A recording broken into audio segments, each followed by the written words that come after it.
Nagaan isiniif haa ta'u. Kun qophii keenya isin gaafannuu torbanitti al tokko karaa miidiyaa Soofmariin isiniif darbudha. Qophii keenya kanaan dhimmoota siyaasaa, hawaasummaa fi dinagdee kaasnee ilaalla. Keessummaan keenya guyyaa har'aa immoo Raajii Guddataati. Egaa gara baargamaatti ceenee Raajii isiniif dhiyeessineerra. Raajii gaazexeessummaan akkasumas immoo xiinxala siyaasaatiin isa beektu. Hamma dhumaatti nu waliin tura. Daawwadhaa. Raajii baga nagaan dhufte. Galatoomaa isinis baga jiraattanii. Keessummaa keessan gootanii naaf yeroo keessanis guddoo galatooma. Mee jalqaba irratti Raajiin ammatti miseensa adda bilisummaa Oromooti moo deeggaraadha? Isa kana adda baasnetti fufu. Gaarii yaadan kenna dhukan dhuunfaa kiyya akka Raajiitti garuu egaa addi bilisummaa Oromoo biyya keessatti seeraan galmaa'ee qabsoo karaa nagaa dhaaba gaggeessudha. Warri biyya alaa jiru immoo akka heera biyyattiitti miseensa ta'uun hin eeyyamamu deeggartoota kaayyoo adda bilisummaa Oromooti akkasumatti qabanne gaarii. Egaa Raajiin osoo biyyaa hin ba'in dura bara mootummaa EPRDF akka dhimma nageenyaa irratti hojjetaa turte hin beekama. Mee Raajiin akkamittiin gara adda bilisummaa Oromootti makamee isa jedhu haasofnee itti fufu. Galatoomii egaa armaan dura ergan biyyaa ba'e amma waggaa almost waggaa 21 ta'eera. Yeroo filannoo 2005 ture biyyaa ba'e. Egaa ilmi Oromoo carraa inni qabu biyya sana keessatti yeroo barumsa isaa baratee fixu namni kamuu hojii mootummaarraa qooda fudhata. Akkuma hiree ilma Oromoo kamuu barnoota xumuruun booda haalawwan biyyattii sana keessa jirtutti wanti hiree naaf ta'e yoo jiraate kubbaa kanan taphadhaan ture kilabii poolisiitti qaxaramee achumarraan gaafa kubbaan diigamu immoo poolisiitti makamne akka ilma Oromoo tokkootti qaamota nageenyaa keessatti bakkawwan sadarkaa garaagaraatti hojiiwwan hojjedheera. Haa ta'uu dhumarra garuu yeroo hojii kana hojjennu sirni sun Oromoorra miidhaan geggeessaa ture dhiyeenyaan argaa turre. Isa kana immoo Oromoon gita tokkotti gara tokkotti deebi'ee mooraan diinaa Oromoo kun haphatee mooraan firaa haa gabbatu kan jedhu waamicha godhameen bifa seeliitiin dhokannee adda bilisummaa Oromoo maandheedhaan ijaaramuudhaan qaamonni nageenyaa fincilaa diddaa gabrummaa labsame deeggaraa turre. Dhumarra garuu wanti deemaa jiru kun haalli rakkisaan qunnamee gara qabsoo bilisummaa Oromootti waamicha godhameen 2005 qooda fudhadhee jechuudha. Gaati yeroo dheeraadhaaf nama adda bilisummaa Oromoo keessatti deeggaraa kaayyoo waan ofiin jetteef deeggaraa kaayyoo jedhaman si waama. Nama akkasitiin turteedha. Yeroo ammaa addi bilisummaa Oromoo haaromsa barbaadaa, haaromsa ilaalchaas, haaromsa miseensotaas warreen jedhan jiru. Mee isa kana Raajiin maal jedha? Gaarii yaadan rimeesaa wantan beezik ta'erraa wantan bitadhu qaba. Adda bilisummaa Oromoo qofaa osoo hin taane Oromoon waliigala haaromsa barbaada. Qabsoon bilisummaa Oromoo erga bu'uureffamee amata 50-60 formaal ta'ee orgaanaayizd bifa ta'een kan jalqabe jechuudha. Qabsoon kun erga jalqabee kaasee bu'aawwan gurguddoo argaman jiru, hir'inoonni gurguddoo turan jiru, bayii baay'ee gufuun qabsoo bilisummaa Oromoo keessa darbee xiqqaa miti jechuudha. Adeemsa kana keessatti egaa abbummaadhaan addi bilisummaa Oromoo qabsoo bilisummaa Oromoo geggeessaa ture. Qabsoo bilisummaa Oromoo geggeessaa ture kana keessatti hir'inoonni jiran jiru, wanti bu'aan guddaan argame jira. Boruuf immoo kan abdachiisu haalli itti jiru jira. Ammarra dhaabannee gaafa ilaallu garuu adda bilisummaa Oromoo qofa osoo hin taane Oromoon akka Oromootti qabsoon bilisummaa Oromoo haaromsa yookiin immoo dhaabbatee of ilaalee boqonnaa gar biraatti ce'uu qaba ka jedhu amantaan qaba akka dhuunfaa kootti. Inni kun maalirraa ka'aa? Qaama qabsoo bilisummaa Oromoo abbummaan geggeessituutti ABO'n akka hundeedha waan kanaan deemutti hin barbaachisaa akka jedhu. Akkuma tu jette haaromsa jennee gaafa kaasnu haaromsi kuni hojummaata hojii sadarkaa qaba. Hoogganni iddootti haaromsa barbaadu jira. Hoogganni tarsiimoo baasaa, hin akeekaa, karoora baasaa, qabsoo kana hooggana. Qabsicha kan raawwatu inni gajjallaa jiru, miseensa isaa jira, deeggaraa jira, haalawwan garbiraa jiru jechuudha. Warri kun waloodhaan jijjiiramni nu feesisa. Iddoo har'a jiru kana adeemsa turre keessatti achievementii amma argame. Dhugaadha adda bilisummaa Oromoo qabsoo waggaa 50 godha keessatti waan arganne jedhanii warri kaasan jiru. Bu'aan gurguddaan akka adda bilisummaa Oromootti paartiin siyaasaa addunyaarra jiruyyuu haga maachiif godhe hin jiru. Namni aangoo qabachuu qofa bu'aatti lakkaa aangoo qabachuu miti. Uummati kun ati Oromoodha jedhamee irraa jalqabe qabsoon kun jechuudha. Bu'aa gurguddaatu argame. The same time immoo adeemsa kana keessatti tarsiimoon dogoggoraa haalawwan danqaa ta'anii rakkoowwan xixiqqaadhaa haga guddaatti keessaaf alaan ABO keessatti deemamaa turan garuu jiru kun hin haalamame. Warri kun sirraa'uu fooyya'uu qixa qabaachuu qabu ka jedhu jira. Garuu immoo rakkoon keenya ABO keessatti qofaa miti. Akka Oromootti rakkoon bakka hundumaa jira jechuudha. Akka hawaasaatti rakkoo qabna. Akka hayyuutti rakkoo qabna. Akka uummataatti rakkoo qabna. Akka warra qabsoo geggeessuutti rakkootu jira. Akka hayyuutti rakkootu jira. Haa xiqqaatu akka miidiyaatti isinuu ka hojjettanitti rakkoo jira jechuudha. Bakka hunda rakkoon keenya. Yoo bakka hundaati rakkoon keenya falanfin bakka hundaatis immoo jijjiiramaaf of hin qopheessine jijjiiramni akka waloo akka sabaatti argannu hin qabu. Oromoon ka qabe waliin dhabee ka argatus waliin argata. ABO'nis akkuma kana jechuudha. Oromoo wajjin jijjiirama. Oromoo wajjinis achiif godhaa. Akka kanatti ilaala'anii yoo na hubatteetta. Tole bara 1991 dura injifannoowwan gurguddaa galmeessiseera addi bilisummaa Oromoo. Isa asitti garuu qabsoo of jiraachisuurra kan darbee waan qabatamaa wanti hojjetame hin jiru warreen jedhanillee jiru. Isa kana raajiin maal jedha? Anaaf yaada bitamu miti. Amma rakkoon maaliif ka'aa ka jedhu sanaa laali. Warri dhugumaa addi bilisummaa Oromoo ijaarumsa muuxannoo bu'uura qabsoo bilisummaa Oromoo qabatee deemutti maaliif akka barbaannutti akka irraa eegnutti nuuf hin sochoone jedhanii warri quuqama pozitiif ta'een kaasan jiru. Inni kun yaada bitamu. Gama biraatiin garuu dhaabichi waayyuu bu'aan buusne jechuutiin kallattii gara biraatiin warra kaasaniif garuu 1991 injifannoowwan argaman haa ilaalu. 1991 maalirra ture akka sabaatti. Addi bilisummaa Oromoo 1991 gaafa Oromiyaa mootummaa ce'umsaa irraa qooda fudhatu Oromiyaatti deebi'ee jechuudha. Maaltu ture? Har'a maaltu jira?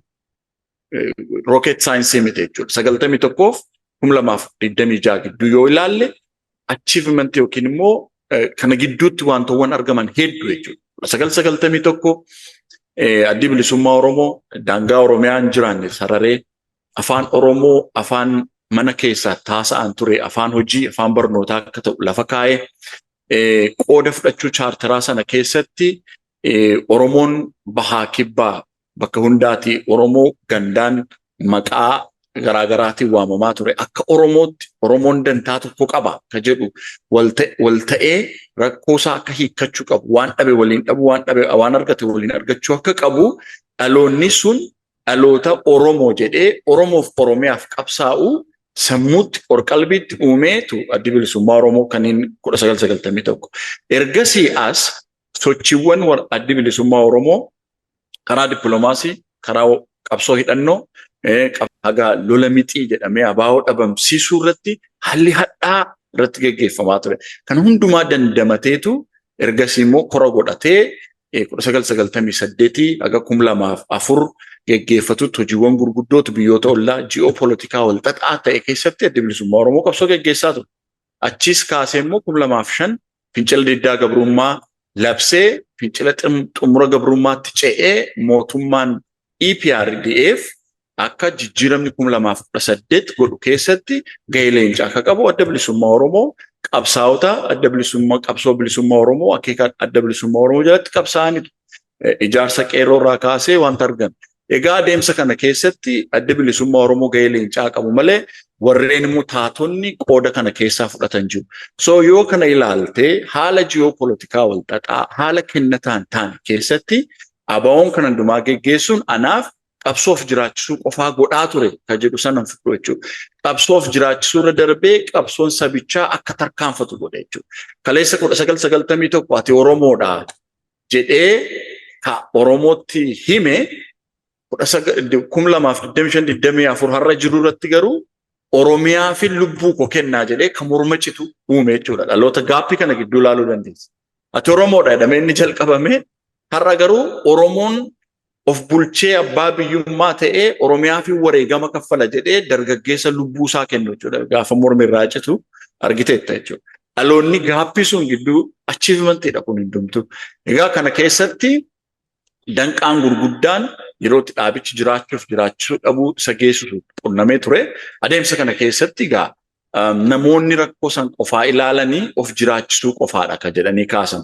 Yookiin immoo aangoo argachuu qofatu, humnoomuu qofatu bu'aadhas jedhee kan ilaalu jira. Garuu anaaf akka sanatti hin hubadha. Kan biraan qabsoo adda bilisummaa Oromoo geggeessuun kan amma ammaatti geggeesseen wanta manaa ba'eef galmaan ga'eera. Adda bilisummaa Oromoo wanti irratti qabsaa'amu hin jiru. Kana booddee injifannoo tiksuu qofadha kan nurraa eegamu warreen jedhanis jiru. Isa kana ati maal jettaa Raaji? Gaarii qabsoon bilisummaa Oromoo galmaan ga'uu miti.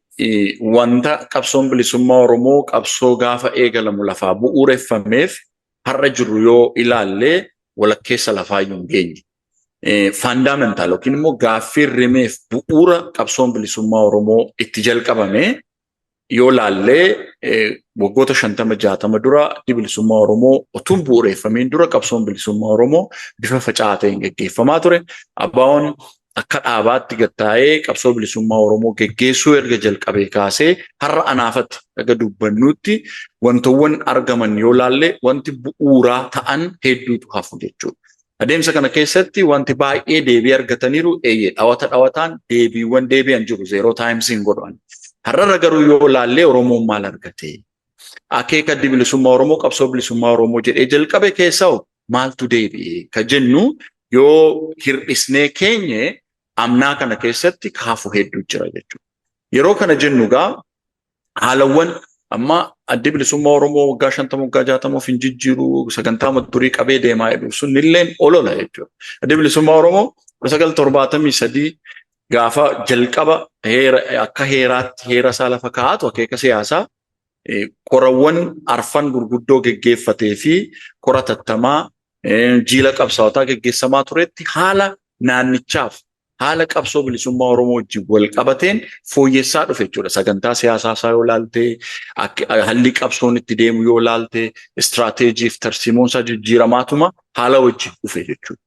Ogaa ammarra yoo geenyu har'arra dhaabannee akka kaleessaatti deemuun nu danquuf nu rakkisuu danda'a. Inni kun dhugaadha. Kanaa booda haalli nuti qabsoofnu akka kanaan duraatti ta'uu dhiisuu mala. Garuu qabsoon kaleessa eegalamee har'arra ga'ee dhumeeraa jedhu suni qabsoon faandamentaal ta'e gaaffiin Oromoo kan dhumnetti qabsoon bilisummaa Oromoo galmaan ga'eera hin jedhamu. So inni kun wal adda ba'ee hubatamuu danda'u qaba jechuudha. Tarii akka kaleessatti deemamutti qabsoon bilisummaa Oromoo deemamuu qabaa ka jedhu sun namoota hedduu keessatti ka jiru. Anis akka nama tokko akka nama dhuunfaatti kan hin qooddadhu ta'a jechuudha. Kanaaf inni gaaffiileen sun hin deebine. Qabsoon itti aanu tariitii boqonnaa qabdi qabsoon. Bar gaaffiin har'a kaa'anne kun gaafa argameyyuu qabsoon ittuma fufa. Bifa fasaatu jijjiirama malee gaaffii Oromoo argachuun qabsoo yoo argame booda tiksamuu qaba. Akeeka addi bilisummaa Oromoon hiree isaa murteeffachuu qaba. Erga hiree isaa murteeffatee booddee yoo biyya jaarratatee walabummaan Oromiyaa tikfamuu qabaa jedha. Wal qabataa jechuudha. Yoommoo uummattoota ka biraa wajjin ka jiraatu yoo ta'es injifannoon argate sun sustain ta'e itti fufa qabsoo adda biraati jechuudha. Gaafa gaaffiin deebi'u immoo gaaffiin sun itti fufiinsa akka qabaatuuf sammas qabsoo gara biraati. Kanaaf boqonnaawwan irra jirru sun hin goolabamne goolabuuf garuu haalli nuti qabsaafnu haala wajjin kan wal simu ta'uu qaba ka jedhu sanan bitadhaan. Haala wajjin kan deemu jedha Go'aatis kaasteetta. Kaayyoo ganamaa wanti jedhamu hin jiru. Qabsoon Oromoo lafa gaafa eegalee hin jiru. Har'a iddoo biraa jira. Kanaaf haala wajjin deemuu danda'uu qabna namoonni jedhan jiru. Kanarratti immoo waa'ee Oromiyaa walabaa ijaaruu ilaalchisee Oromiyaan har'a Oromiyaa walabaa ijaaruu irra Itoophiyaa Dimokiraatofte keessa jiraachuu nu wayyaa. Isa kana immoo Itoophiyaas kan ijaaree lafee Oromooti. Kanaaf kaayyoo ganamaa waan jedhutti cichuu hin qabnu warreen jedhanis jiru. Mee isa kana maal jetta? Kaayyoo ganamaa gaafa jennu kaayyoon ganamaa waan haaraa miti. Kaayyoon ganamaa kan itti jiru jechuudha. Kan amma itti jiru namu. Fakkeenyaaf qabsoo hidhannoo jaallan qabsoo hidhannoo geggeessan jiru. Wanni isaan hoogganni qabsoo hidhannoo geggeessu haaraa lafa kaa'an jiru. Kaleessa Elemoonfaa Oromiyaa boortaan cabde boortaan deebitii jedhanii kaka'an haga har'aatti wanti hin deebine jira hin jiru. Kan irraa hafetti nu jira jedhanii qabsoo hidhannootti cichan. Addi bilisummaa Oromoos sagantaa siyaasaa isaan jijjiirre akeeka siyaasaa hin jijjiirre. Kaayyoo gaafa jalqabu qabate sana galmaan hin geenye karaa nagaan uummata kiyya ijaaree gaaffii kana gonfachiisuu danda'a jedheetu qabsaa'utti jira. Humni haaraan ijaarame yoo jiraate aangoo farkaa qabnaa. Aangoo qabnu kanaan gaaffii sana deebisuu qabnaa jedhu warri mootummaas akkasitti kaasu. Akka mootummaa akka paartiitti yoo qabaachuu baatan akka murnaatti keessumaa warreen naannoo Oromiyaa jiran akkanatti kaasu. So kanaaf gaaffiin sun hedduma sana jira. Gaaffichi hin deebinee jennee kakaasnu yoo ta'e gaaffiin sun gaaffiidhuma ganama Oromoon qabudha. Moofaa hin jiru. Gumaan hin moofa'u jedha Oromoon. Namni gumaa yoo deebistu gumaan hin dulloomu jedhama. Yakkatti sigaa xiqqoo akkuma sila jette yakka qoradhee beeka. Yakkoonni tokko yeergaa zaman kan jedhamu jira hin qabnetu jira. Lubbuu ajjeesteettoo ta'e waggaa 50 waggaa 60 booddee sittaa beekamu numa gaafatamta jechuudha. So kanaaf gaaffiin Oromoo achuma jira. Amma wanni jijjiiramu yookiin immoo of ilaalee tarsiimoo haaraa, imaammata haaraa, stakeholder haalli qabsoo biyyattii keessatti waliin hariiroon siyaasaa, hiriirri siyaasaa, adeemsi addunyaan irra jirtu jijjiiramu istirateejii keetu meetidiyaati gargaaramtutti jijjiiramee qaba. Hubannoon jiru sun haala wajjin deemuu qaba kan jedhu malee akeekni sun bakkuma sana jira.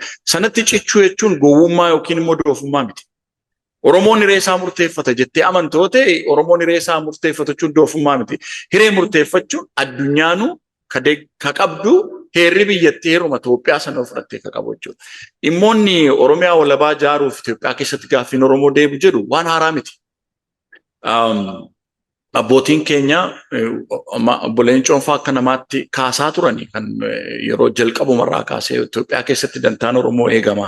Karaan Oromiyaa nama geessu Itoophiyaadha warri jedhan murni hedduun wayyabaan mo'amaa dhufan malee ka'aa ture adda bilisummaa Oromoo keessattis. Oromoo keessattis yaadni sun hin jira. Kanaafidha paartiileen tokko Caat, Meesoon wantoota garaagaraa jedhamanii jijjiirama booddaa yeroo abaan tun hundaa'in dura yaadonni kun turan jechuudha. Har'a gaafa geenyu garuu Oromoon biyya isaa ijaarrachuu qabamu. Itoophiyaa keessatti gaaffii isaa gonfachuu qaba ka jedhu Oromootu murteeffachuu qaba. Oromoon carraa sana murteeffachuu argachuu qaba. Qabsoon Oromoo kana tokko kan nuun kaasuu qabnu anatu kana sii godhee kana godhattaa ka jedhamurra Oromoon maal fedhaa ka jedhu Oromootu murteeffata. Seenaa fi seenessa waloon lammiilee Itoophiyaa wajjin qabaa. Itoophiyaadhama kana keessatti ani Itoophiyaarraan fottoquu lammiilee Itoophiyaa wajjin biyya ijaarradha yoo jedhe Oromootu murteeffata. Lakkii Itoophiyaan Oromoo akka muka dambiitti nyaataa siin geessee jedhee warri amanu lakkii Itoophiyaa keessatti hin taane Oromoon hiree isaa murteeffatee biyya Oromiyaa jedhamtu ijaaramtee ta'uu qabdi ka jedhu Oromootu murteeffachuu qaba. Oromoon carraa sana qabaayyee ka jedhu Oromootu murteessuu qaba jechuudha. Inni sun foormaalee Oromoon gattaa'ee kamtu naa baasaa. Kamtu naaf ta'a. Argachuu gaaffii isaa qofatu hin taane gaaffii argate tikfatee sustainable godhe itti fufiinsa akka qabaatu gochuuf Oromootu murteeffata. Akka yaada kiyyaatti kana hundumaa gochuu kan danda'u Oromoo yoo arboome qofaadha. Oromoon wanti guddaan yaaduu qabnu kaayyoo kaleessaa Oromiyaa ijaaruu Itoophiyaa keessatti gaaffii Oromoo deebisuu jechuun dura Oromoon cimee barbaadu Itoophiyaa keessatti dantaa Oromoo deeffachuu barbaadu biyya mataa isaa ijaarrachuu fi jalqaba Oromootu akka sila kaasnetti dhaabbatee of ilaalee humnoomuu qaba. Humni isaa faffaca'eetu adeemsa waggaa 50 kana keessatti qabsoo bilisummaa Oromootti gufuu kan ta'u diinota isaatu hin taane qabsoodhuma bilisummaa Oromoo kana keessatu Oromootu murni tokko sirna tiksaa murni tokko sirna mormaa gufuu ta'a jechuudha. Inni kun ka'ee Oromoof Oromiyaa irratti arboomee Oromoo yoo waa hubate wanti Oromiyaa ijaarrachuus nama rakkisu. Wanti Itoophiyaa keessatti dantaa Oromoo deebisuus nama rakkisu. Mee akkamii walitti qabuu dandeenya jettee yaadda wanta kana kan mormuu fi kan deeggaru kana akkamitti walitti qabnee kaayyoo tokkoof akka hiriiran gochuun danda'ama jettee yaadda? Gaarii kun gaaffii bu'uuraati. Kaleessa wanni nu morminu sirna. Har'alleen waan ni mormamu sirna. Oromootu Oromoo mormaa kan jedhu sana hin bitadhu. Ammoo sirna mormamu sana kan tiksu Oromoon jira. Sirna cabuuf yookiin baduu qaba jedhee immoo kan sirna sana mormu immoo Oromootu jira. So bakka lamaanitti yoo kaastee kaboo haadha Oromooti. Dirreen siyaasaa Oromiyaadha. Dantaa Oromoodha kana gidduutti ka deemaa jiru. Inni kun maal ta'ee qabee walitti dhinuu qabaa cuftiyyuu Oromoof Oromiyaa irratti inni sirna tiksus sirni sun Oromoo fayyadaa iraayee jedhee dhaabatee of ilaaluu qaba. Inni sirna mormus sirni mormamu kun Oromoodhaaf akka fayyadutti isa sirna ofii barbaade ijaaru kana cabee akka Oromoof ta'utti tolfuun hin danda'amaayii jedhee of ilaaluu danda'u qaba. Wanni kun bakka tokkotti deebi'uu kan danda'u Qeeqni keenyas jijjiirama nu barbaannus xiinsammuun Oromoof Oromiyaa irratti qabnus yoo maal ta'edha yoo bakka hundumaati fooyya'e qofaadha jechuudha. Rakkoon Oromoo bakka hundumaa jira. Mataa walitti haa dhufu yoo jenne roga qabsoo bilisummaa Oromoo hundumaa keessa rakkootu jira. Ani yeroo baay'ee nan dubbadha iddoowwan sadan kanatti cabnee jirrutti Oromoon mataa walitti qabachuu qaba jedhee namoonni baay'ee akka hin taanetti hubataniitu mootummaadhaaf rikooginishinii kennitanii jedhanii warri kaasan jiru. Garuu haqa lafa jirtudha. Haqa tokko haa dubbannu. Warri sirna kana geggeessaa jiru mootummaa keessa warri jiran ijoollee Oromoodha. Dhiiga namarraa fuudhuu hin dandeessu Oromoodha. Sirni isaan ijaaran Oromoof hin ta'u jennee sirna sana falmuutti jira. Sirni sun Oromoof hin ta'u yoo jenne warri kun Oromoodha. Oromoon isaaniin deeggaru jira. Miileen haa ta'u, lama sadee haa ta'u, Oromoon sirni kun Oromoof ta'aa jedhee jala hiriiree jira. Oromoodha inni kun. Sirni kun immoo Oromoo ajjeesaa, Oromiyaa biyya dhabsiisaa, abbaa dhabsiisaa jiraa jedhee muka sirna kanarratti qabsaa'utu jira. Innis Oromoodha. Yeroo qabsaa'u immoo qawwee isaa fudhatee itti amanee Oromiyaan cabdeen ijaarradha jedhee of kennee lubbuusaa wareegama kaffalee ka qabsaa'u jira.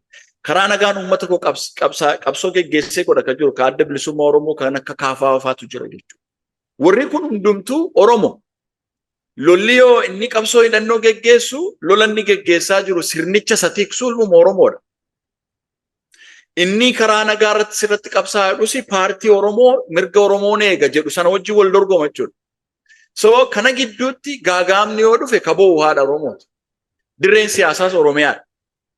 Inni kaabaati Tambeenii fi Cilgaa Bulgaa Daangilaa taa'ee rasaasa dhukaasus kan inni naasoo waa'ee 4 kiilooti.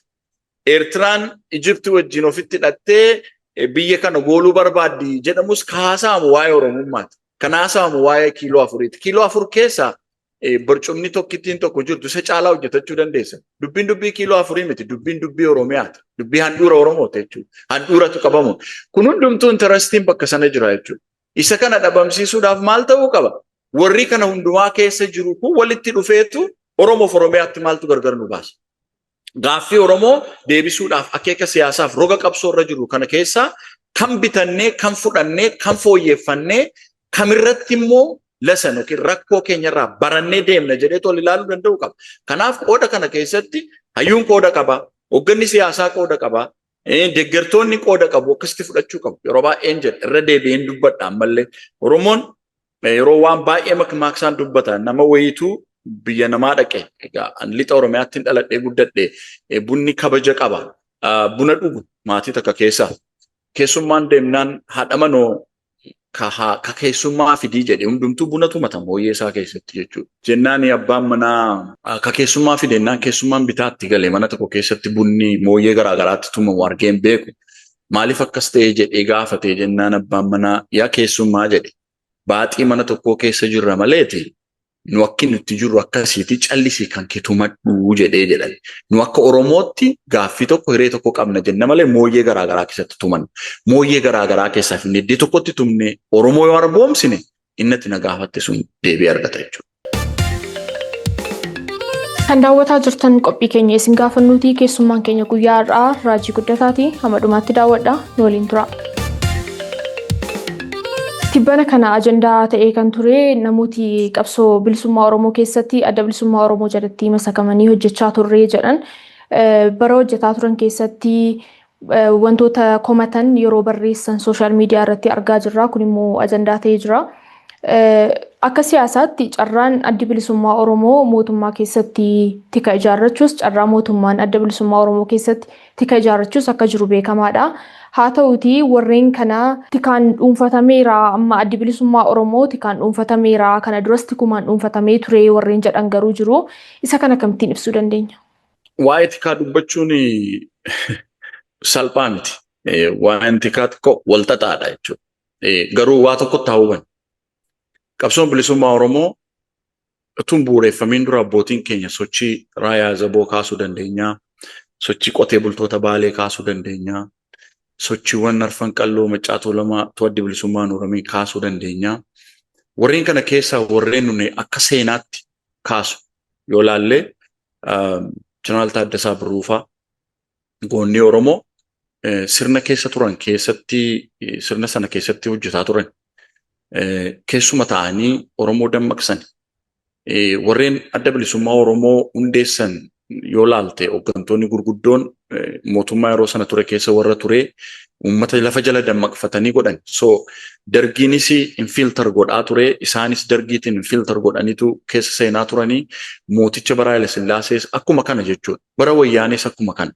Amma qabsoo shiira qabu yookiin diinii fi diina isaa keessatti ijaarratee odeessa fudhachuu dhabamsiisuu kana godhachuu irratti hin godhamu yoo ta'e qabsoo miti afooshaa jechuudha. So qabsoo Oromoo keessattis kun kanuma turedha. Borus jiraachuu danda'a infiltar gochuun. Amma rakkoon eentu caalee maaliif caalamne ka jedhu qeeqni yoo ka'e rakkoon addi bilisummaa Oromoo jaarmaadha. Jaarmaa jechuun instituushinii guddaadha.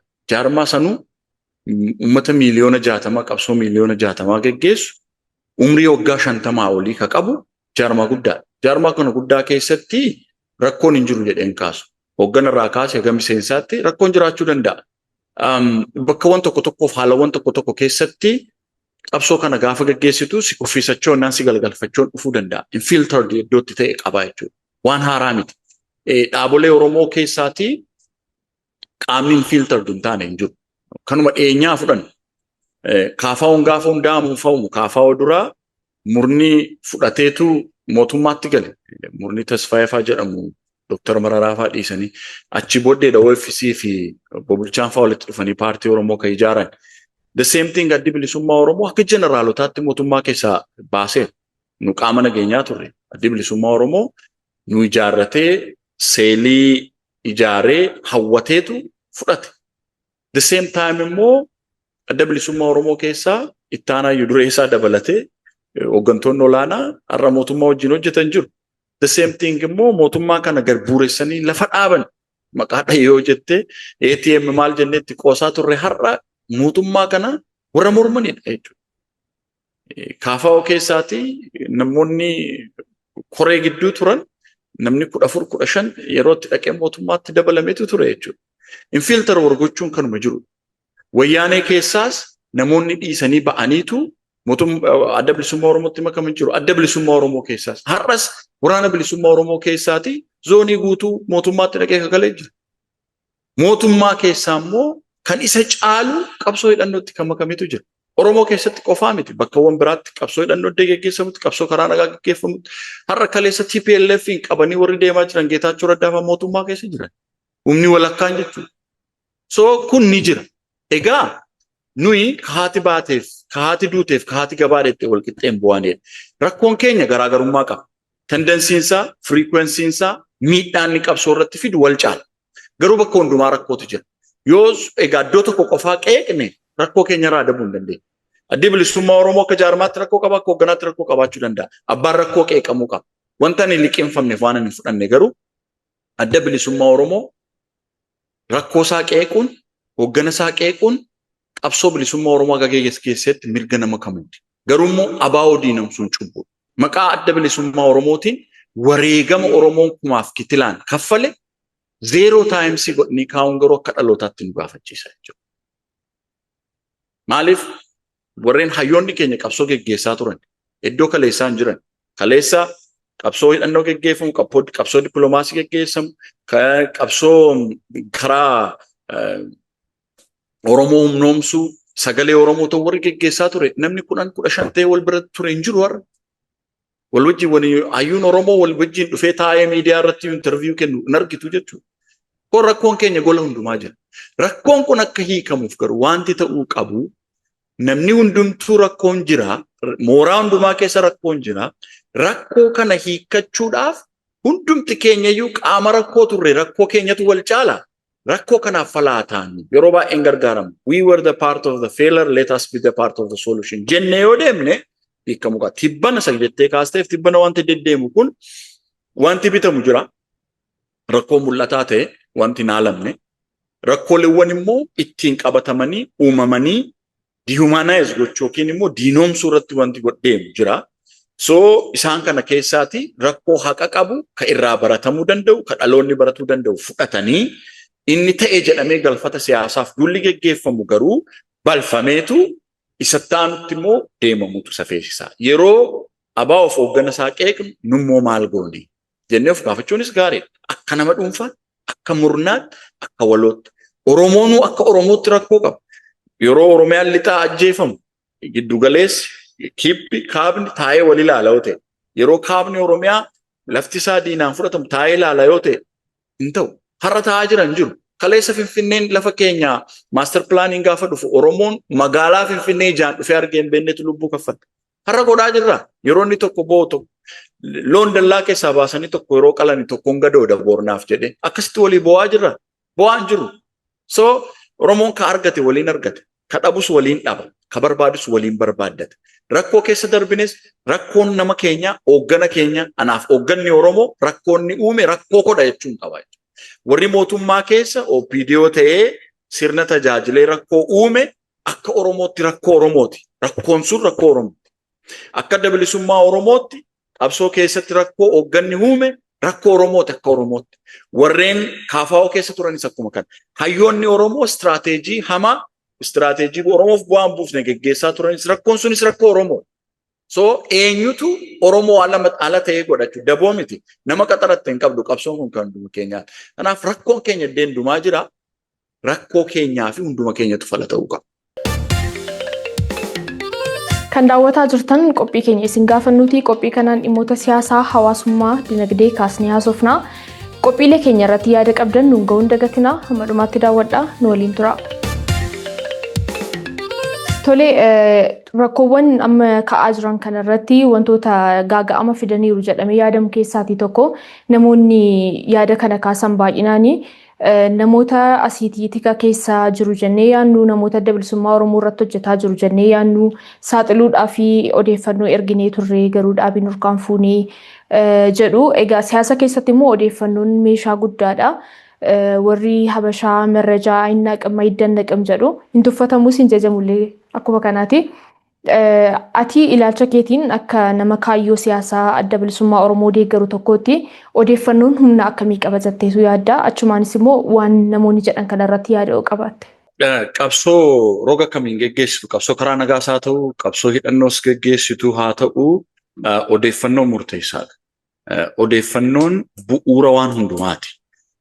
Qabsoo keessatti hin taane jireenya ilma namaa fi odeeffannoon sadarkaa amma jiru irratti keessumaa sadarkaa amma jiru irratti odeeffannoo murteessaadha. So odeeffannoo caalamte jechuun waan hundumaa caalamte jechuudha. Akka jireenyaatti odeeffannoo hin qabdu yoo ta'e ati baay'ee behind jirta jechuudha. Haala wajjin deemuu hin dandeessu. Qabsoo keessattis odeeffannoo caalamte jechuun qabsoo ati geggeessitu sun humna ati irratti geggeessitu si caala jechuudha.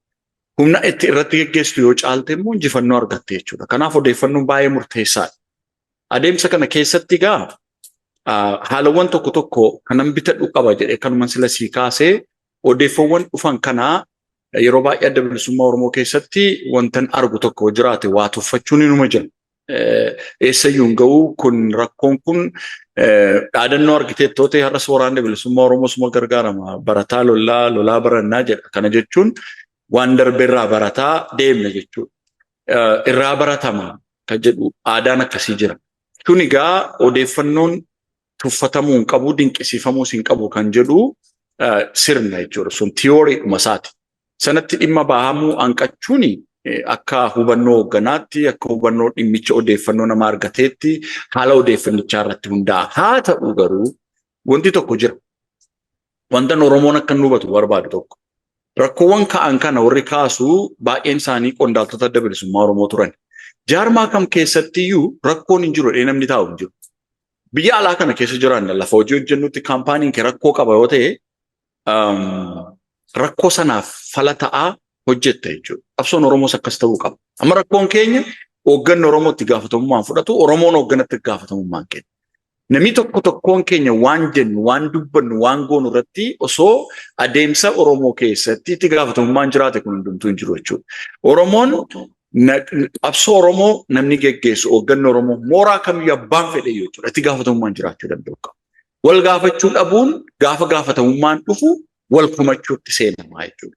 Kanaaf warri dhaabaa ABO keessa turan garii rakkooleewwan ka'an kanaa fi bu'uura abbaa rakkoo yoo ta'uu danda'u. Gariin immoo rakkoon kun bifanni itti hiikamu utuu hin taane bifanni itti bal'achuun wantoonni ka'an jiraachuu danda'u. Rakkoon ka'u kun qabatamaatiinis rakkoo ta'ees immoo kan jiru jira. So kanaaf wanti ta'uu qabu amalleeffamuu qabu baqachuun bu'aan qabu. Yeroo baay'een jedhaani adda bilisummaa Oromoo rakkoon qabu deemiti miseensa adda bilisummaa Oromoo baa'oo keessatti kan inni qabsaa'u. Rakkoo sanaaf falan taa'aadheeti. Oromoonis akkuma kana jechuudha. Oromoo keessatti qabsoo Oromoon geggeessu keessatti lafee cabsuu qabda somba qofaa murachuu qabdu. Hamatamuu qabdaa dogoggora hojjettetti immoo of ceephessuu danda'uu qabdaa. Oromoon immoo dogoggora kee fi akka namaatti fakkeenyaaf fudhatte gaariin qabu qaba. Hamminan qabu qaba. Wiikinasiin qabu qaba. Ciminan qabu qaba. Cimina ko fayyadame dadhabina ko immoo guuttadha. Kanaaf hoogganni Oromoo iddoo tokkotti cimina qabu qaba. Iddoo tokkotti hirrina qabu qaba. Hirrina inni qabu guutuu danda'uu qaba hoogganni inni gara biraa. Qabsoonis akkuma kana. Qabsoon hidhannoo iddootti bu'aa buusee itti goolabu itti injifannoo fidu jira. Qabsoon dippiloomaasii qabsoon karaa nagaa itti geggeessitu iddootti bu'aasii qabu qaba. Kun hundumtuu wal itichee wal hubateetu deemuu danda'u qaba. Rakkoon keenya rakkoo isa tokkoo guddaa goonee rakkoo isa tokkoo xiqqaa goonee deemuutu rakkoo fida. Akkuma kana jaarmaatti yoo gad dhuftes odeessa tokko kan si miidhu xiqqeessitee kan si miidhe guddeessitee ilaaluutu jira jechuudha. Kun aadaadha. Kun sirraa'uu akka qabudha. Amanaa abaa'oo keessa warri tures rakkoo kana warri sirnaan dhiyeessanii rakkoo kanaaf fala dhaban genuinely kaasan jiraachuu jiru.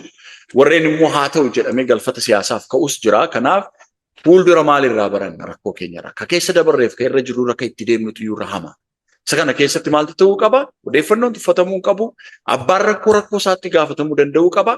Rakkoon sun immoo akka Oromootti fala argachuu qaba. Rakkoo sanaaf fala fiduuf immoo isa danda'utti itti darba jechuudha. Baqachuu dhiisuu danda'uu qabna jechuudha. Namni hayyuun Oromoo jaarmaa keessa galee hojjechuu hin barbaadu. Jaarmaa keessa galee sirnatu jira, akeeka jira, dallaa jira, gaafatamummaa jira. Gaafatamummaa baqataa isa gaafatamummaa fudhatee balleessu kumachuun qofti bu'aan qabu jechuudha. Kan biraan siyaasa yeroo ibsu namni baay'een namni siyaasa keessatti hojjetu nama shira danda'u ta'uu qaba. Namni onnee qulqulluudhaan siyaasa hojjechuu hin danda'u wantoonni jedhan baay'inaan dubbatamu. Mee siyaasaa fi shira maaltu wal qabsiisee shira otoo hin hojjetin siyaasni hojjetamu kana maal jettaati? Jecha dheedhii isaa yoo ilaalle kanaaf faqam namni shira yoo jedhee hin baqata jechuudha. Shira isheetti jechitti hima dheedhii ishee fudhatee jechuudha. Garuu siyaasa keessatti si kuffisachuu innaan si galagalfachootu dhufuu qaba jechuudha. Siyaasa keessatti shirri jechuun kan inni itti gargaaramtu waan geggeessitu akeeka kee irratti otoo hin taane waan akeeka kee dura dhaabatu irratti shira hojjechuu qabdaadha saaboteejii.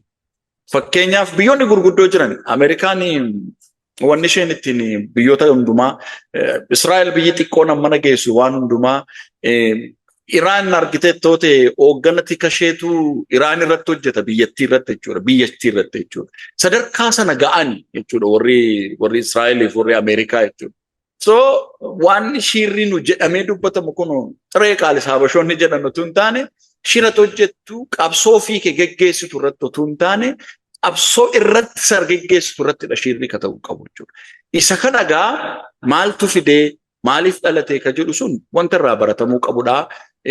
Kanaaf namoonni baay'ee siyaasni shira hin qabne afooshaadha ka jedhani. Isa kana miti walirratti otoo hin taane gara irratti jechuudha. Yoo akka jaarmaa dhiiste jaarmaa akeeka kee dura dhaabbatu irrattidha shiraan kanatti qabsoo geggeessuu qabdu jechuudha. Ammoo akka sabaatti immoo akka Oromootti walirratti shirri jedhu sun hojjechuu danda'u qabu jechuudha. Isa kan dheedhii isaa fudhataniitu gargaaramu. Kanaaf isa kanarraa baratamuutu jechuma hiika sanarraa kaasneetu hubannee qabsoon nu geggeessinu shira nu gargaaramnu qaama yookiin sirna qabsicha irratti geggeessinu irratti fuuleffachuu qaba. Qabsoon yookiin sirna irratti geggeessitu sun si caalee shira kee fashaleessee sirratti shira hojjeta taanaan adeemsi keenya yookiin immoo tarsiimoo nu gargaaramne dogoggora qaba.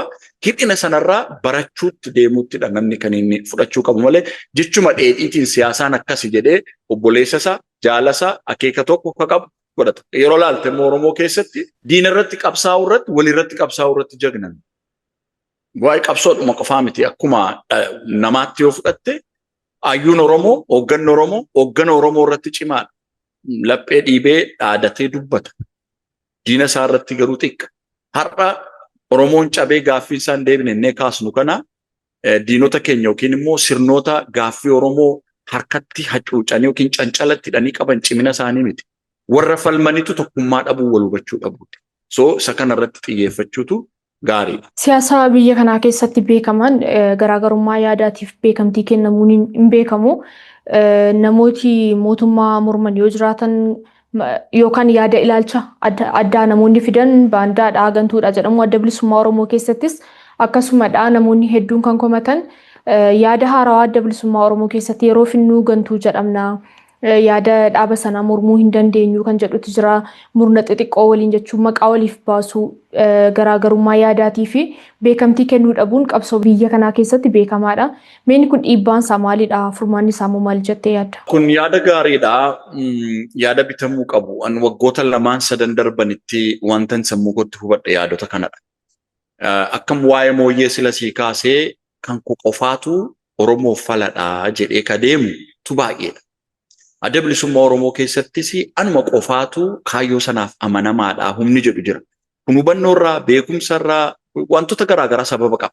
Oromoo keessattis anumatu hooggana perfektiidha jedhee olaa Abrahaamoon fudhus jira jechuudha. Hayyuun Oromoos akkuma kana. Oromoonis akka Oromootti ani qulqulluu jedheetu kan of ilaalu jira akkuma hawaasaatti jechuudha. Kilaasii ofii kenne. Inni kun baay'ee qabsoo keenya miidheera. Akka sabaattis nu miidheera. Siyaasa biyyattii yoo fudhattes kanuma jechuudha. Rakkoon duuchaatti deeggaranii duuchaatti mormuu. Kana keessaa ba'uu nu feesise. Reyaalitii yookiin haqa lafa jiru fudhachuutu nu feesise. Duuchaatiin morminee duuchaan deeggaruun akka dhalootaatti barnoota nu barachuu qabnu tokko isa kana jechuudha. Oromoof Oromiyaa dantaa Oromoof Oromiyaatu hin gurguriini wanta deemaa jiru. Fakkeenyaaf mootummaan aangoorra jiru kun waan Oromoof ta'u. Fakkeenyaaf gaaffii magaalaa Finfinnee irratti qabnu mootummaan kun yoo deebise ABO'n naaf hin deebisne kanaafuu gaaffii deebi'ee kanaan hin fudhu jedhu qaba Oromoon hin qabu. Yoo gaaffii Oromoon qabu sana deebiseera yoo ta'e abbaa fedheen waa deebi'u dantaa ummatichaatti ilaalama yoo ta'e maal ta'uu qaba? Jajamuu differensiin sun recognize ta'uu qaba gochaan sun jechuudha. Isa kana hin beeknu namas akkuma kanatti ilaalla. Namnis gaarummaan ni qabu. Kuma sila jedhe cimina inni qabutti gargaaramne hir'ina inni qabu guuttachuu qabna malee zero times godhuu hin qabnu jechuudha. Recognitionii walii kennuu danda'uun sun bu'uura guddaa ta'e jechuudha. Gariin keenya sirna tiksa jedhee qabsoo sirratti cichee ka jedhee ani kaasu garii keenya koo otumanni Oromoo fedhu qabsoo Oromootuma fedhu sirna Oromoo ajjeesuu fi dhukeessatuma jiru garaansaa gara keetu jiru. Duuchaatti waan mormituu fi xilli gadee badee madaqee diinatti galee kataa'u meeqatu jira jechuudha. Hin dhiibne jechuudha. Qabsoon keenya hawwataaf hammataa ta'uu qaba, sodaachisaa ta'uu hin qabu akka namaattuu jechuudha. Isa kana godhuuf maal godhuu qabna? Wanti nu feesisu dhiyeenya kana waan hubadhe tokko jiraate duuchaan deeggaree duuchaan mormuun reasonable ta'uu nu feesisa. Rakkoo bu'aa irratti madaaluu nu feesisa. Akkuma sila jedhe bu'aa irratti madaaluu maal fida kun? Oromoon maal argata?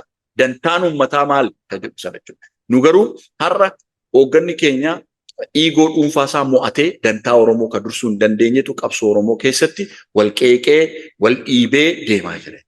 Dantaa Oromootu tiksamuu danda'u qaba. Kanaaf inni kun duuchaan deeggaree duuchaan dhiibuun namni hundumtuu baaxii yookiin qarree gamaa gamanaarra taa'ee hiikii gidduutti dhufuu danda'u qaba Oromoon. Garaagarummaa isaa walii kabaju, garaagarummaa isaa recognize yookiin immoo hubachuu danda'a. Yoo wal lolla ta'es waan irratti wal lollu beekuu qabnaa beeku.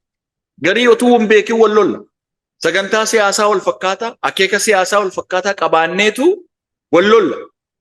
Akeeki maaliif yoo dhuftee ilaaltee kaan hooggana tiksa, kaan jaarmiyaa tiksa. Hooggannis jaarmaan isaa tikfamu dantaa Oromoo tikfamuu qaba. Hooggannis jaarmaanis kan inni qabsaa'u Oromoof. Common denominatoriin dhaqee Oromoo bira galaa jechuudha.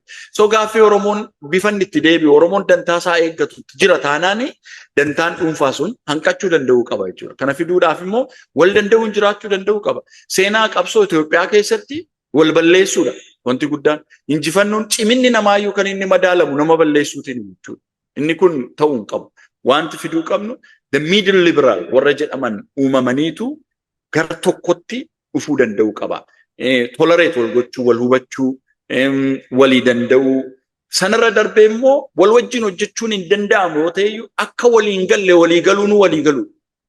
Kanarratti waliin gallu akka sii baasetti qabsaa'ee kanarratti walii galla waliin qooddannaa akka waliin galle immoo walii galuu irratti walii galle jedheetu deemuun aadaan sun jiraachuu qaba. Kun waan ijoodha kanatti kaasa. Humnoonni hidhatanii Oromiyaa keessatti lolaaf qophaa'an kanneen akka faannoo yeroo hedduu mura deddeebiin ati sooshaal miidiyaalee irrattis kan ati dubbattu cimdoo kan jedhamu kuni bal'inaan Oromiyaa keessa socho'aa akka jirantu dubbatama. Isa kanarratti paartiileen siyaasaa Oromoo mootummaa qofarraa eeguu yookaan mootummaatti quba qabu osoo hin taane mootummaanis biratti gahee hin qabu jechaan jiru. Gahee guddaa taphachuu kan danda'uu fi nagaa lammiilee eegsisuu kan qabu mootummaa akka ta'e nan amana. Haa ta'uutii paartiileen siyaasaa Oromoo, hayyoonni Oromoo, namoonni siyaasaa Oromoo kanarratti maal hojjechuu qabu? Wanta kanaaf furmaanni maali jettee yaadda? Dhumarratti dubbatadha jedheennaan ati dabarsitee dura kaaste galatoomi.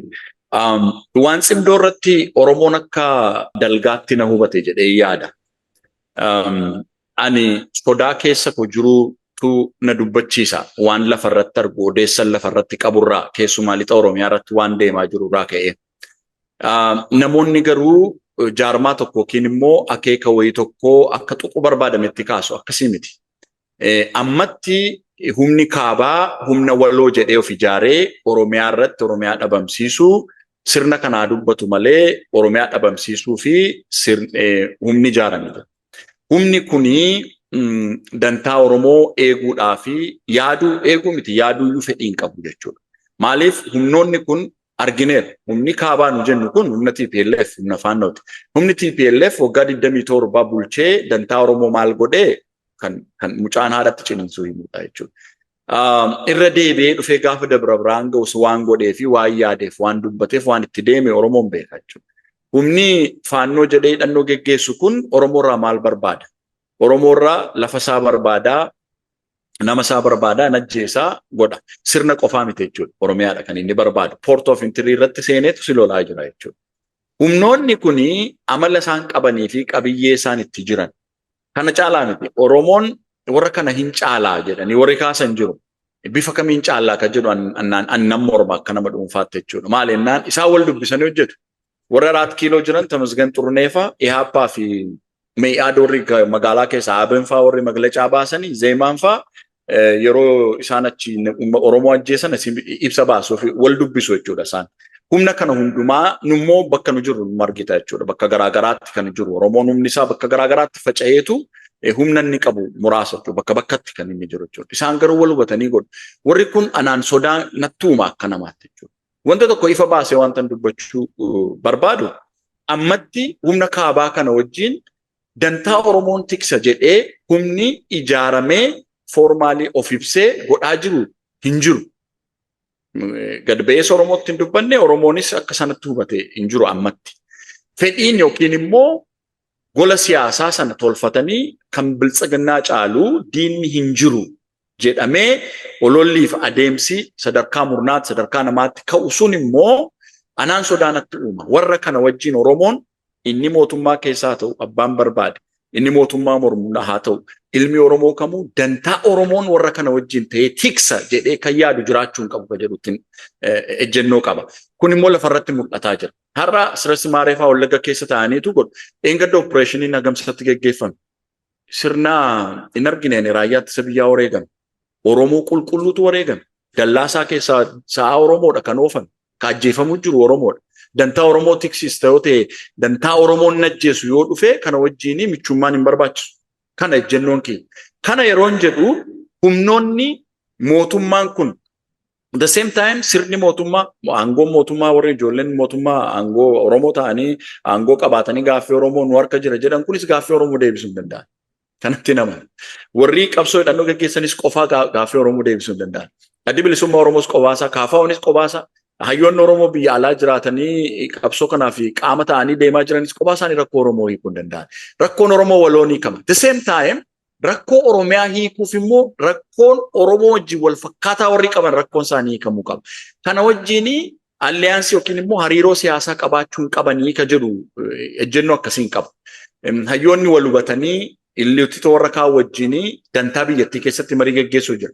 Wal wajjin garuu haga dantaa Oromoo tiksuuf faannoonis TPLFis ifatti TPLF waan hojjetteef cubbuu hojjettee fi dhiifama gaafatte. Faannoon immoo ifatti qaabsoon Oromoo sodaa miti Oromoorraa dantaa Oromoorraa kan hin qabne jedhee aga ifatti የማታገያ ሀሳብ jedhan san kan lafa kaa'ee dantaa Oromoo tiksuu qabnetti warra kana wajjini alliyaansi yookiin wal hubannoo uumuun sirrii miti ka jedhuun kaasa. Oromoon isa kana callisee dhuma waan hin jirre kaastanii jedha waan jiruun kaasa lafarratti wanta jiru lafarratti wanta aayiru kaleessa Wallagga seenan jedheen kaasaa ture asoosaarraan humna bobbaafachuuf humni kaabaa socho'aa jira har'a kumruu keessatti lolatu jira Buraanii fa'aa hojii warri dhufanii lolanii armii 17 dha jechuudha. Kanaaf inni kun dantaa biraan qabu kan inni xiyyeeffatee deemu Finfinnee irratti. Finfinneen immoo handhuura Oromooti. Oromoo handhuura kisi qabachuu deema jechuudha. Kanaaf Oromoon akka hin taanetti na hubachuu hin feesisu asitti. Garee yookiin murnan itti akeeka hin qabu. Waliigalatti ABOs haa ta'u, WBOs haa ta'u, KFOs haa ta'u, Hayyuu Oromoo alas jirus haa ta'u, warra kaabaa wajjin dantaan Oromoo bifa eegamuu danda'uun godhuu qaba. Keessumaa Oromoo irratti gaaffii lafaa, gaaffii bakka bu'umsaa, gaaffii godinaa, gaaffii aanaalee 21 irratti bakka bu'umsa gaafate, godina addaa humna gaafate wajjin hariiroo siyaasaa qabaachuu. Eeyyee mootummaan kun Oromoof gaaffii hin deebisu. Sirni kun Oromoo ajjeesaa hidhaa jira. Inni qabsaa jira yoo ta'e of danda'ee qabsoon Oromoo hirbu dideessa. Qabsoon Oromoo hirbu dideessa. Qabsoon Oromoo of danda'ee abroomee qabsaa'eetu barbaadu sirna jijjiire, barbaadu Oromiyaa jaarrate, barbaadu dantaa Itoophiyaa keessatti Oromoo kabachiisuu danda'a. Uummanni Oromoo humna inni qabu, beekumsa inni qabu, qabeenya inni qabu, qorqalbii inni qabu bakka tokkotti yoo itite impaayera yookiin biyyattii sanan bifa impaayeraan bocamte miti gaanfa Afrikaafuu furmaata. Jedhee nama waan ta'eef akka sanatti hubatame gaarii ka jedhuun kaasa.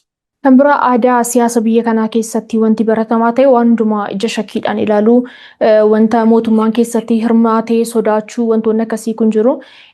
Fakkeenyaaf marii biyyaalessaa adeemsifamaa jiru yoo fudhanne hundeeffama isaarraa shakkii waan qabaniif yookaan wanta amantaarraa hin qabneef KFO fi Adda Bilisummaa Oromoo irratti hin hirmaanne. Adda Bilisummaa Oromoo fi KFO'n hirmaachuu dhabuun garuu uummata Oromoo sagalee dhowwachuudha warreen jedhan jiru. Dhimmoota ka'an irratti kan murtaa'u sagalee caalmaa sagaleetiin akka dubbatamaa jirutti. Kanaaf isa kana hirmaachuu dhabuun isaanii wanta Oromoon argachuu malutti waan hir'isuu qabaa hirmaachuun isaanii yoo faayidaa qaba ture isa kana ilaalcha dhuunfaa keetii maal jetta? Gaarigaa tooppikii belbeltuu nama deemaa jiru marii biyyoolessaati. I think KFO fi ABO'n hirmaachuu dhabuun Oromoo miidhaan no doubt percentii 100 jechuudha. Isa qofaa miti hayyuun Oromoo hayyuuleen Oromoo biyya alaa jiran kun kan sirnicha morman hedduun isaanii irraa qooda fudhachuu dhabuun jaarmiyaan qabsoo bilisummaa Oromoo geggeessan gurguddoon kan akka KFO kan akka ABO keessaa dhabuu jechuun Oromoo baay'ee miidha. Isaan qofaa miti qabsoo hidhannoo warri geggeessanis qooda fudhachuu dhabuun rakkoo jechuudha. Garuu sodaa ka'umsarraa ka'irraa kan jedhu amantaan qabu akka dhuunfaa kiyyaatti yaadan kennadhus akka dhuunfaa kiyyaa waan ta'eef. Ani ammatti mariin biyyoolessaa kun rakkoo hiikaayii ka jedhu. Kanaan dura filannoo irrattis dubbadheera. Filannoo rakkoo Oromoo hiiku jedhe. Mariin biyyoolessaas rakkoo Oromoo hiiku. Marii biyyoolessaa yeroo jennu akka haala siyaasaa Itoophiyaa keessatti qofaa miti mariin biyyoolessaa international termidha. Biyyoota addunyaa, biyyoota Afrikaa, ardiiwwan garaagaraa keessatti wanta godhamaa ture. South Afrikaan apartheidii booda godhatteetti, Rwandaan akkuma kana, Sierra Leone, Tunisia, even biyya ni jiraadhu Kaanaadaan godhataniiru jechuudha. Garuu mariin biyyoolessaa jalqabaa nagaa buusaniitu marii all inclusive godhataniitu waliin maaloo waliin mari'atanii na jooftu jedhanii dubbatamu miti dur inni ajaa'uu dhabee miti waan waliin mari'atameef malee jalqaba ka ta'uu qabu namni hundumtu akkuma sila gabbanne jijjiirama nu feessa iddoo hundumaa gola hundumaa ilaaluu qaba jenne gattaa'eetu wal gaafachuu danda'uu qaba ture jalqaba. Qaama hundumaa keessaatu ijaaramuu danda'a. Gaafa ijaaramu yoo amantaa irratti horatte gaafa wal wajjin hojjettu amantaa irratti horatte. Hojjetamuu qofaa miti. Mariin biyyoolessaa it's a process. Amma fakkeenyaaf Rwaandaa keessatti mariin gaafa godhamu mariinumti jedhamu kun national dialogue kan jedhamu kuni sirna rakkoo biyyattii keessa ture irratti hundaa'a. Theoriin isaa jechuudha. Calculationii ida'uu hirrisuu minaamini jedhee bakka tokkotti taa'u miti akka utubamee fixed miti. Rakkoo sana wajjin wal qabata. Amma kan Rwaandaa yoo ilaalte wal ajjeesanii jalqaba ka godhamee ajjechaa sanatu accepted godhame, recognize godhame. Namni du'eera eeyyee. Nama duu sanaaf immoo justisiin hin barbaachisaa eeyyee. Maal godhan? Normaal sirna justice systemii normaalii masaa gargaaramne rakkoon kun ni qabu. Maal godhan? Gachaachaa kan jedhamu to the grass. Maal jedhama gaditti uummata gajjallaatti jechuudha. Gajjallaatti rakkoo gajjallaasa jedhu jechuudha. Jecha sana fudhataniitu traditional court jechuudha. Akka aadaatiin namni akka Oromoon gumaa baafatutti warri walajjeese sun jalqaba maal godhan? Gad bu'anii rakkoo sana hiikkatan jechuudha. Rakkoon sun erga reconcile ta'ee booddee itti fufiinsaan nagaa fiduudhaaf jedhaniitu deeman jechuudha. The same thing apartheid. South Africa Desmond Tutuufaa gaafa jalqaba namni gurraachi adiin miidhamuu isaa recognize godhu. Miidhaa kana immoo hanqisuudhaaf maalti ta'uu qabaa kan mari'atan. Miidhaan hanqate immoo itti fufiinsa godhachuu qabaa. Maaliini kan jedhu. Yoo Kaanaadaa fudhattes warra biyya indigenous warra jedhaman irraa adiin lafa fudhate. Hin miidhee hin hacuucee hin ajjeese. Aadaa isaanii qooqa isaanii balleesse. Jalqaba maal godhan? Aadaan isaanii, afaan isaanii, lafti kun kan isaanii ta'uu tiriitii kan jedhamu mallatteessanii jalqaba waliin. Achi booda akkamitti itti fayyadamaa ta'uu kan itti deeman. Waa'ee Itoophiyaa fi dhimma Oromoo irratti yoo dhufne jalqabaa rakkoon jiraachuu warri rakkoo sana irratti qabsaa'aa ture rakkoon qabsoofnuuf kanaa jedhanii dhaga'amuu danda'u. Rakkoon sun hin jiru inni jedhus lakki hin jiru jedhee taa'uu danda'u qaba. Yoo dhoosnee dubbachuu nu feesise waraanni bilisummaa Oromoo qabsoo hidhannoo gaggeessaa jira. Abaa'oon karaa nagaa qabsaa'aa jira. Kaafaa'oon karaa nagaa qabsaa'aa jira. Maal qabsaa'aa jiru? Sirna irratti qabsaa'aa jiru. Dantaa Oromootu hin deebine jedhanii maaf qabsooftuu maaltu hin deebine jedhamanii gaafatamuu qabu jechuudha. Kanaa achi mariin biyyoolessaa dhaqee gaaffii sana hin deebisu yoo ta'e qabsoon kun ittuma fufa jechuudha. Mormituma ta'anii itti fufu jechuudha. Dhalootarraa dhalootatti darbaa jechuudha qabsoon. Soo kana hanqisuudhaa fi uumamuu isaa qofaatu hin taane shakkii horachootu hin taane piroosesichumtuu mataansaa daa'imni kaateetu lafa na deemiin utuun daa'imiin kaatee dhaabachuu ta'eera. Steeppiiniis godhamee qaba. Egaa isa kanarraa qooda fudhachuu dhabuun Oromoo rakkoo. Waan mamii hin qabne rakkoo jechuudha. Mootummichis mariin kun yoo warri kun qoodan fudhanne akka bu'aa hin qabne beeka. Maal fidduu, maal dhibdee yookiin immoo mariin biyyoolessaa sun galfata siyaasaa yookiin immoo Itoophiyaan gara ce'umsaatti deemteetti ka jedhu international communityidhaaf mul'isuuf yoo ta'e malee dhuguma rakkoodha yoo ta'e kana jechuudha. Fagoo dhiisi golawwan miidiyaalee hawaasummaa irratti dantaa Oromoo kanaaf namoota advocate godhaa turan gurguddoota keenyarraa kaasiiti namoota numa waliin turanitu dhaqanii waamamanii qooda fudhatan warra mootummaa deeggaran jechuudha. Warri mootummaa morman gaaffii sana qooda fudhachuu malanii marii biyyoolessaa jechuun kana bilisummaan qabu bilisa ta'eetu gaggeeffamaa jira miti. Yaadonni kun immoo dhaqanii Oromoo miidhuu baay'ee Oromoo miidhu jechuudha. Kun marii biyyoolessaa irratti kaa'ame jedhamee dantaa Oromoo kompromaayis kan hin goone gaaffiileen hafan jedhanii sila sii tuqe wanti Finfinnee, wanti Dirree Dhawaa, wanti daangaa Oromoo, wanti afaan hojii caaseffamaa sirna Oromoo ka jedhan kun Oromoon kompromaayis kan hin goone paartii kam keessa yoo jiraatedha jechuudha. Warri kun hin miidhamu jechuudha. Kanaaf wal dubbisee humna hojjetu kun immoo mootummaa kana keessas taa'ee Oromoof Oromiyaa diiguufidha kan hojjetamaa jiru. Inni mootummaa mormuu inni kaabaan sila kaasnes Oromummaaf Oromiyaa diiguu barbaada. Oromoof Oromiyaa diiguu irratti gaa warri kun dhufanii sagaleen isaanii dhaga'amu yoo ta'e bu'aa hin qabu. Kanaaf mariin biyyoolessaa kallattii kanaan sirnaan ilaalamuu miisii godhee. Kun egaa an akka kiyyatti hin jige malee hin dhangalaane marii biyyoolessaa kana stop godhaniitu yookiin ammi deemameetu achii booda warri kun bifa qooda fudhatanii danda'anii all inclusive dialogiin nu feesisaa yoo kun hin taane bu'aa hin qabu. Ammatti dhimmi yaachisaan dhimma nageenya Oromoo fi Oromiyaa waan ta'eef asirratti dubbannee wantoota furmaata ta'an dubbannee fixuullee yoo dadhabne sa'aatiin keenyas baay'ee deemaa waan jiruuf wanti ati nageenya kanaa fiduudhaaf nageenya waaraa fiduudhaaf furmaatadha jettu maalidha isa kana nutti miti hin godhamne. Galatoome nagaan hundumaaf bu'uura nagaan hin jiru taanaan waa tokko hin jiraatu. Nagaan jiraachuudhaaf immoo gahee leencaa akka qabu kan mootummaadha jettee atus kasila kaaste saniin qooddadha. Ammoo haa ta'uuti nagaa fiduudhaaf taatonni hundumtuu nagaa Oromiyaa fiduu keessatti qooda qabu jechuudha. Maaliif jennaan kaboo haadha Oromoodha kallattiin dumaanu. Mootummaanis hiriirsee sirna isaa tikfachuuf kan inni gargaaramu ijoollee Oromooti. Warri mootummaa mormanis ijoollee Oromooti. Oromoon haati Oromoo kallattiin dumaanuu gatii baasuu jirti. Oromiyaanis oobdii siyaasaa taatee jirti. Inni bakka biraa jiraatus biyyattii sana keessatti gaaffii mirgaa qaba jedhus waa'ee Oromoof Oromiyaa haasa'a jechuudha. Nagaa fiduudhaaf namni hundumtuu qooda qaba. Nagaa fiduudhaaf immoo akka sila jenne ana malee ka jedhu sana dhiisnee dantaa Oromoo irratti haati Oromoo boo'icharraa dhaabbachuu danda'u qabdi jechuudha. Haadha Oromoo boo'icharraa dhaabuuf immoo anis atis namni kamuu hundumtuu ga'ee qaba jechuudha. Kana fiduu irratti ga'ee olaanaa qabachuu qabu mootummaa jechuudha. Kanaan dura yeroo baay'ee dubbataa ture. Araarri humnoota qabsoo hidhannoo geggeessan wajjin geggeeffamu. Dirreen siyaasaa paartilee mormitootaaf banamuu qabu kun ifatti irratti hojjetamee danda'u qaba jechuudha. Warreen qabsoo hidhannoo geggeessanii nugus kamoota ጦርነታ በቃ jedhama Haayile Sillaaseen kanaaf Ingiliziitti baqatan hooggantoonni waraana bilisummaa Oromoo riskii fudhatanii dirree mootummichi qilleensa to'atu keessa araaraaf dhaqanii kana caalaa fedhiin araaraa hin jiru. Fedhiin araaraa mootummaan qabu sirriitti seecaamee ilaalamee caasaan mootummaa keessa ruuqamee taa'ee akka mootummaatti akka tarsiimootti warri nagaan barbaanne nagaaf of qopheessuu danda'u qabu.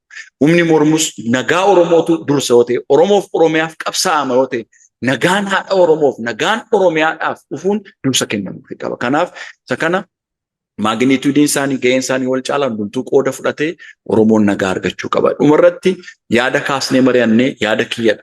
Waan an balleesse tanatu gaafatama. Ka qophii keetiis miti, ka jaarmaas, ka dhaaba kamuu miti. Yaada dhuunfaa kiyyan ibsadhee yeroo baay'ee waan bu'uuraati sila kaastetti Oromoon duuchaan mormee duuchaan deeggaruu dhaabuu danda'u. Oromoon saba dhugaa barbaadu. Dhugaaf qabsaa'u, dhugaan jaallanne ta'u.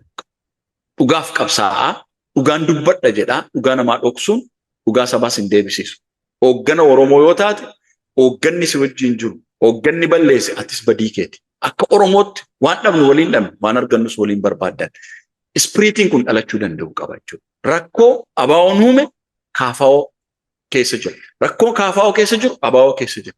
Rakkoon hayyuun Oromoo siyaasa Oromoo geggeessina jedhu rakkoon akka dhaaba mormituu keessa jiru rakkoon akka mootummaattis nu mootummaa Oromoo jedhee deemu kana keessas rakkoon wal fakkaataa jira. Ala kanas hayyuu Oromoon kaasu rakkoo hundumtu at some point at some time namni rakkoon uumu jiru. Kanaaf rakkoon isa tokko Oromoo miidhee kan isa tokko Oromoo miidhinaaf hin jiru. Akka inni itti miidheef amma inni itti miidhetu wal caala. Kanaaf rakkoo kanaaf fala fiduun kan danda'amu kana wal diinonsineessa iyyuu hin geenye. Bu'aa kaleessa bu'eef har'a ga'ameef diinomsinee qopheessinee deeggaruu qabna. Rakkoo sanarraa baratamee of dandamachise. Institutionii eeggachuu qabna keessumaa. Namni dhuunfaa darbuu danda'a. Dhaabbanni jaarmaan garuu Oromoof Oromoorraa darbaa ga'e jaarmaan Oromoon qabu ka Oromooti. Diinomsuurra rakkoosaa sirreessaa rakkoosaa himaa deemutu nu feesise. Kanaaf akka dhalootaatti immoo wal hubachuun Oromoof Oromiyaa irratti bu'aa qaba. Nun diinni sirni Oromoo cabse kaleessarraa kaasee haga har'aatti jiru kun dadhabina wal hubachuu warra sirna irratti qabsaa'uti malee sirnatu cimee miti. Oromoo yoo arboome biyya jaarrachuu Itoophiyaa keessatti dansaa adeeffachuu miti. Wanta xixiqqaa gaanfa Afrikaa ardii keenya naannoo keenya jiru miti. Isa kaan fala ta'uu dandeenya waan ta'eef sanarratti xiyyeeffachuudha. Keessumaa immoo warri miidiyaa waan dhumarratti sinii dhaamu. Yaadii Oromoo bakka garaagaraa jiru. Yaada gam tokkoo qofatu marii biyyoolessaa keessa jirannee komannaa miti. Yaadii miidiyaaleen Oromoos yaadota garaagaraa walitti fida. Iddoo waan tuffatamu hin qabu Oromoon. Inni mormus inni lakkii mootummaan of harkaa qabaa jedhee deemu ka tuffattu hin qabu. Wanti iddoo kaleessaa hin jiru hundumtuu. Isa kanaaf waan tuffatamu hin jiru. Waan yoo dhufe bu'aa hin qabne hin jiru. Wanta abdachiisu kan hin qabne immoo hin jiru. Har'a inni qawwee baatu calmadee qawwee baatu teellaaleen. Qalbiin isaa guddateetu dantaa Oromoodhaaf lubbuu isaa kennaa jira. Inni har'a Oromiyaa keessa taa'ee qabsaa'u hidhamee ajjeefamee maatiitti dhabu itti amaneeti. Inni lakkii Oromoon miidhamaa jiraa jedhee iyyus itti amaneeti. Tuffatamuu hin qabu. Waan tuffannu hin qabnu hundumti keenya waloon taaneetu dantaa Oromoo irratti qabsaa'uu qabna. Ergaa keenya immoo abiyyee dhuunfaa waliigalaa dhaggeeffatee namni yaada kennachuu qaba. Waan xixiqqootiin deemuu qabu. Warri miidiyaa yaada kana keessummeessuu irratti balballi keessan banaa ta'uu qaba. Aadaan Oromoo akka sanatti beekamuu danda'a. Yaada tokko yaada wal jaallatu wal danda'u qofaa walitti haasa'uu qabu. Yaadi wal mormu walitti haasa'ee Oromoon dhaggeeffatee yaada bitamu biteetu mataa walitti qabatee Oromoon arboomuu qaba kan jedhuun kaafadha dhumarratti. Fayyaa carraa naa kennitaniif galatooma. Ulfaadhu Raajii waan yeroo keeraa nuu qooddeef guddaa galatooma.